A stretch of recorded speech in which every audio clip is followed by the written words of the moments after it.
সৰগত জুবিনৰ আদৰণি সভা আৰু মায়াবিনী।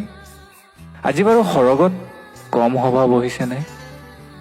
জ্যোতিপ্ৰসাদ হৈছে সভাপতি, সম্পাদক বিষ্ণু ৰাভা, জয়ন্ত হাজৰিকাই দিছে আদৰণি ভাষণ।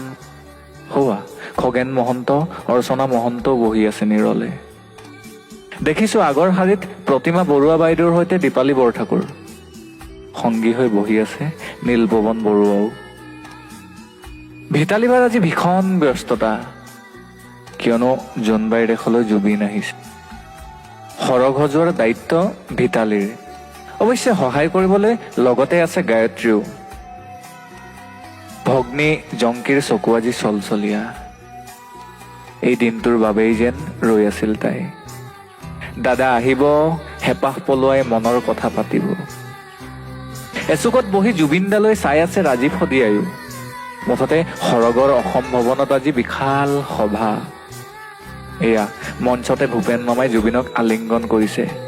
জ্যোতি বিষ্ণুক হেঁপাহ পলোৱাই কৈছে জুবিনৰ কথা। জুবিন কোন, জুবিন কিয় আৰু জুবিন কি। জ্যোতি বিষ্ণুৱে মৌন হৈ শুনিছে জুবিনৰ কথা। সভাৰ মাজতে সভাপতি জ্যোতি ককাইদেউ থিয় হৈ উঠিল। কোনেও ধৰিব পৰা নাই কি হল জ্যোতিপ্ৰসাদৰ। কলাগুৰুৰ ফালে আকুল দৃষ্টিৰে চাই কলে কিবা এটা। সকলো বুজি এইবাৰ বিষ্ণু ৰাভাই এক প্ৰকাৰৰ কাৰা নিৰ্দেশেই দিলে। আজি সভাত বেলেগ গীত নহব, কেৱল মায়াবিনী চলিব। সৰগত এতিয়া মায়াবিনীৰ গুঞ্জন।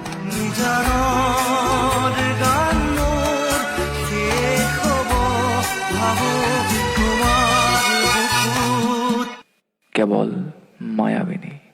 ধন্যবাদ সুমন্ত মাধৱ বৰাৰ ফেচবুক ৱালৰ পৰা।